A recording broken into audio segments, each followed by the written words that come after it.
네, 오늘은 순간의 선택이라는 제목으로 말씀을 나누려 합니다. 오늘 우리가 읽은 말씀은요, 이스라엘이 이제 하나님의 명령을 따라서 가나안 땅을 정복하기 위해 한참 전쟁 중에 있을 때에 있었던 일을 기록하고 있습니다.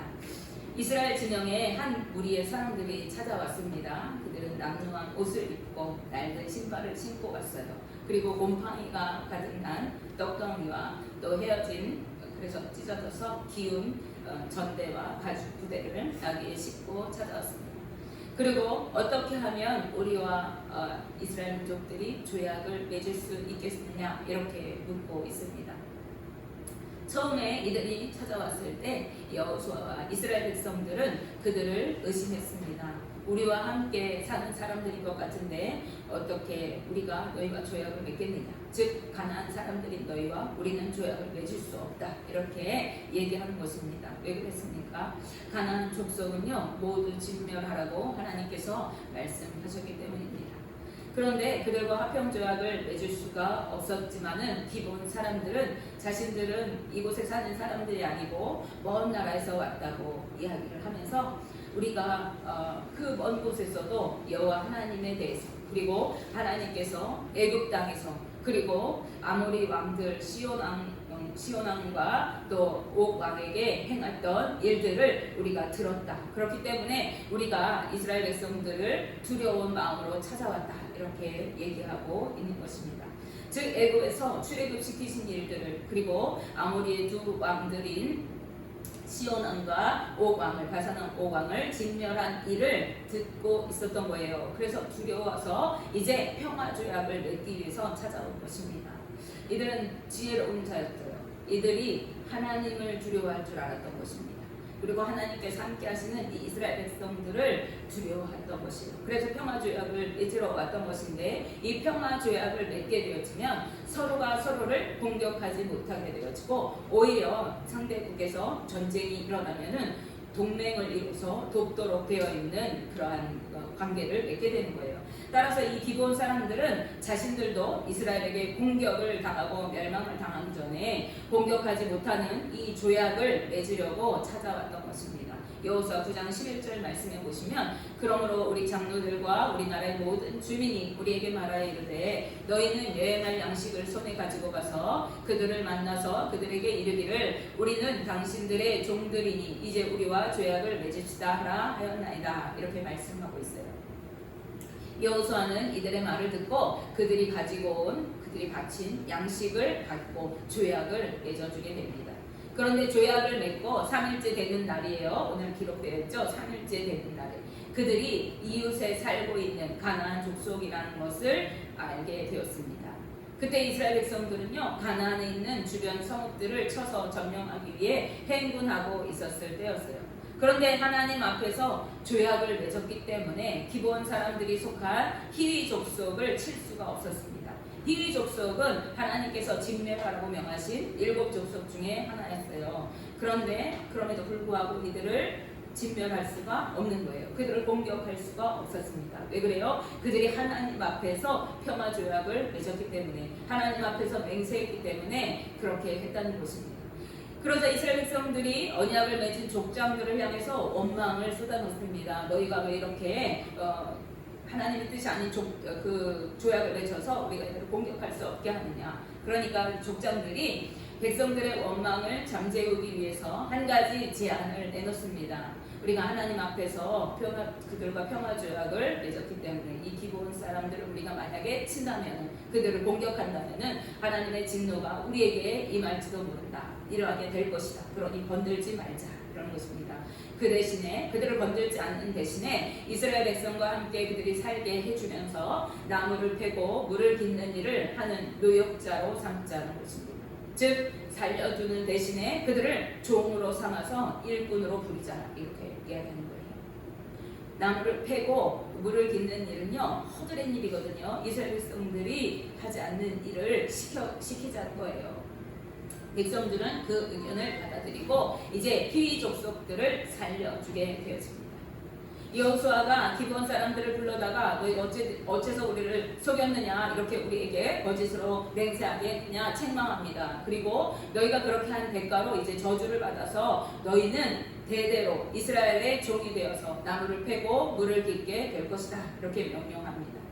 그들은 자신들이 이스라엘 중에 속해 살면서 죽지 않고 그 일을 하면서 종으로 사는 것이 더 낫다고 여겼어요. 차라리 그 손에 죽는 것보다는 우리가 그 힘든 노역을 감당하면서 살겠습니다, 이렇게 이야기한 것이죠. 여호수아 9장 25절 말씀에 보소서 이제 우리가 당신의 손에 있으니 당신의 의향에 좋고 옳은 대로 우리에게 행하소서 한지라, 이렇게 말합니다. 여호수아의 그 종으로 너희가 살아야 된다 하는 그 말을 받아들인 것이죠. 죽는 것보다 종으로 사는 것이 낫고, 그래서 우리가 이제 살게 되었다. 이들은 아마도 안심했을지 몰라요. 가슴을 쓸어내렸을지 모릅니다. 죽을 뻔했는데 살았다, 이렇게 했을지 모릅니다. 자, 여기서 일이 일단락되어집니다. 우리가 볼 때 일이 잘 정리된 것처럼 보여집니다. 여러분 생각은 어떻습니까? 기브온 사람들은 비록 종으로 살아가게 되기는 했지만 멸망당하지 않고 죽지 않는, 그래서 죽음의 위기를 모면하고 생명을 얻게 되는 그러한 기회를 얻었어요. 아마도 이들이 이제 깊은 숨을 몰아쉬면서 이제 우리는 살게 됐구나, 이렇게 여겼겠죠. 그런가 하면 여호수아 이스라엘 백성들은 어떻습니까? 그들은 비록 이 기브온 사람들이 속한 히위 족속을 쳐서 진멸하지는 못했지만은 그들과 함께 살아가게 되었지만은 대신에 그들을 대대로 종으로 부리면서 자신들의 그 밑에 복역하도록 이렇게 했던 것이죠. 그리고 힘든 노역을 감당하게 했어요. 그러니까 인력을 얻게 된 것이죠. 당시는 농경사회이기 때문에 일손이 아주 중요한 사회였거든요. 그런데 이 기브온 사람들을 일꾼으로 부리게 되었어요. 그렇게 되니까 손해가 아닌 것처럼 보여지는 것이죠. 어떻습니까? 모든 일이 잘 해결되는 것처럼 보입니다. 그런데 이 한순간의 선택은 이스라엘 민족들에게 엄청난 저주와 죄악을 몰고 오는 계기를 제공하게 되고 말았습니다. 여러분들이 잘 아시는 것처럼 이스라엘 백성들이 하나님께서 주신 그 약속의 땅, 축복의 땅에서 저주와 멸망의 삶을 걷게 된 이유는요, 그들이 이방의 문화를 따르고 이방의 신들을 무분별하게 섬기면서 하나님을 떠났기 때문입니다. 그 원인이 어디에 있습니까? 그것은 그들이 진멸하지 않고 남겨둔 이 가나안 족속들이 있었기 때문입니다. 그것을 아셨던 하나님께서는요, 그들에게 이 이스라엘 민족들을 출애굽시키신 다음에 율법과 규례들, 즉 그들이 가나안 땅에 들어가서 축복의 땅에 들어가서 어떻게 살아가고 예배해야 하는가에 대해서 법들을 제정해 주셨어요. 이스라엘 백성들에게 그것을 미리 주셨어요. 그리고 너희가 그 땅에 들어가거든 이렇게 살아라, 이렇게 예배해라, 그 절차들을 알려주시고, 이웃 간에는 이렇게 행하며 살아가라, 부부 간에는 이렇게 생활하라, 부모와 자식 간에는 이렇게 행하라, 이러한 것들을 얘기하셨어요. 뿐만 아니라 의복과 먹는 음식까지도 구별하여서 거룩하게 살아가라고 말씀하셨습니다. 그리고 거기에 덧붙여서 그 땅에 거주하는 모든 이방 민족들을 그 땅에서 몰아내고 진멸하라, 이렇게 명령하셨어요. 그 이유는 이스라엘 민족들이 그 가나안 민족들과 섞여 살면서 물들지 않도록, 죄가 스며들지 않도록, 그래서 거룩하게 구별되도록 하시기 위한 것이었습니다. 하나님께서는 그들과 섞여 살지 말아야 할 뿐만 아니라 결혼도 서로 섞어서 하지 말고 그들에게 눈도 돌리지 말라고 말씀하셨어요. 그것은 이방 민족들이 이스라엘 백성들을 미혹하여서 하나님께서 떠나가도록 하지 못하게 하시기 위한 대비책이었던 것입니다. 그런데 이스라엘 백성들은 하나님의 명령을 어기고 이방 민족들을 살려두었을 뿐만 아니라 그들을 자신들과 함께 거하게 하고 종으로 부리는 것으로 스스로 정당하게 여겼었던 것 같아요. 이것은 불순종과 더불어서 자기 변호에 빠진 이스라엘 민족들의 실상을 보여주는 사건이라고 하겠습니다. 우리는 때때로 이러한 모습으로 살아갈 때가 많이 있습니다. 하나님께서 원하시지 않는 모습으로 예배하고 봉사하고 섬기고 삶을 살아가면서도 그래도 결과가 좋잖아, 예배는 드렸잖아, 그때는 어쩔 수가 없었잖아, 이렇게 자꾸만 세상과 타협하고 자기 변호를 하는 것입니다.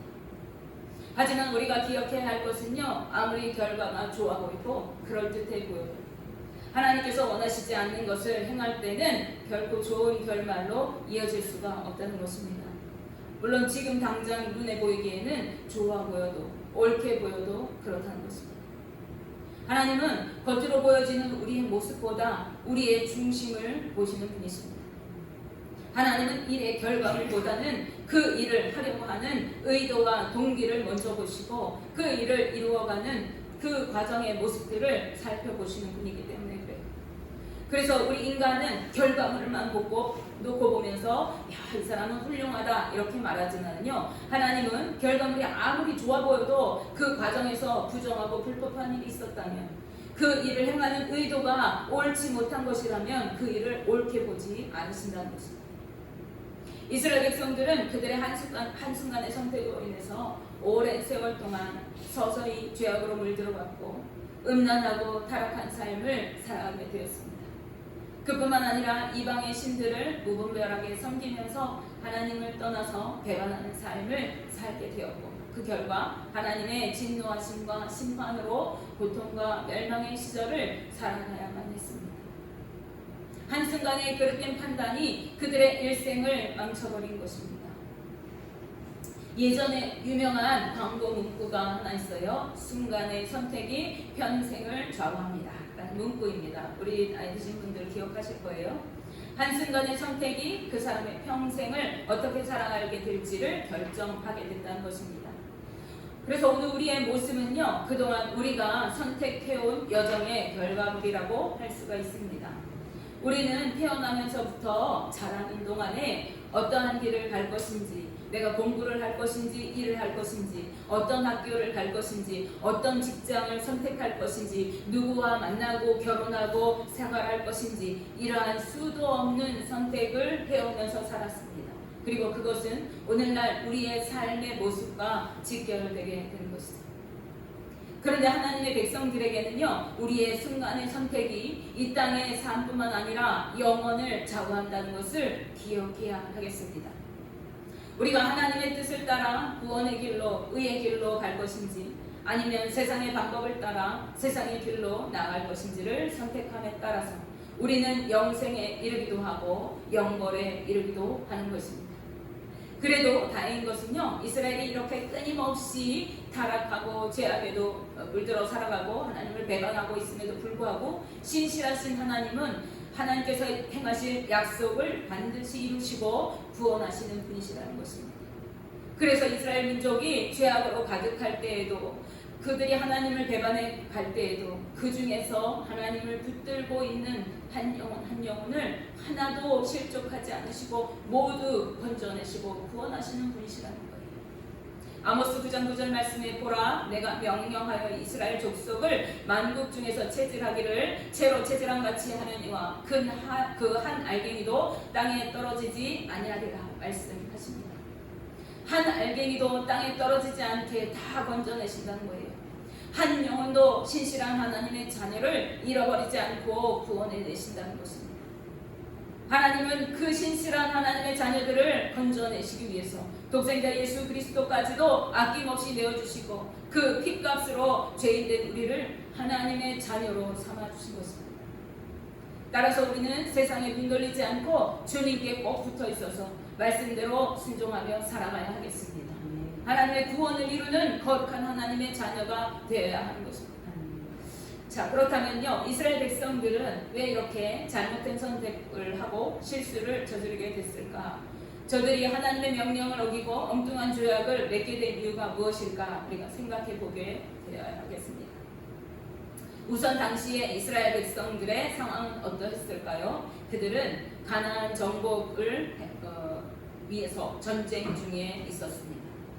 이스라엘 민족이 요단강을 건너서 가나안의 첫 성인 아주 크고 웅장하고 화려한 그 성을, 그들이 보기만 해도 두려웠던 그 여리고 성을 하나님의 방법으로 정복했습니다. 그리고 이어서 아이성도 두 번의 공격 끝에 무너뜨린 상태였어요.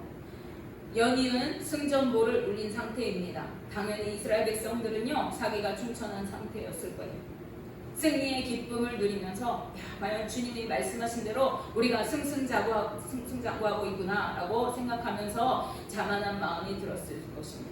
그렇기 때문에 우리가 당신들의 소문을 듣고서 목숨을 잃지는 않을까 두려운 마음으로 이렇게 찾아왔습니다 라고 말하는 기브온 사람들의 그 말에 이스라엘 백성들은 쉽게 동의가 되었을 거예요. 그럼 그렇지 우리가 하나님과 함께 하는데 당연히 우리를 두려워해야지 이렇게 생각했을 것입니다. 그렇게 승리의 확신을 차있던 여호수아와 이스라엘 백성들은요 기브온 사람들과 언약을 맺으면서 한 가지 중요한 것을 놓치고 말았습니다. 바로 하나님께서 그것을 원하시는가 생각하지 않은 것입니다.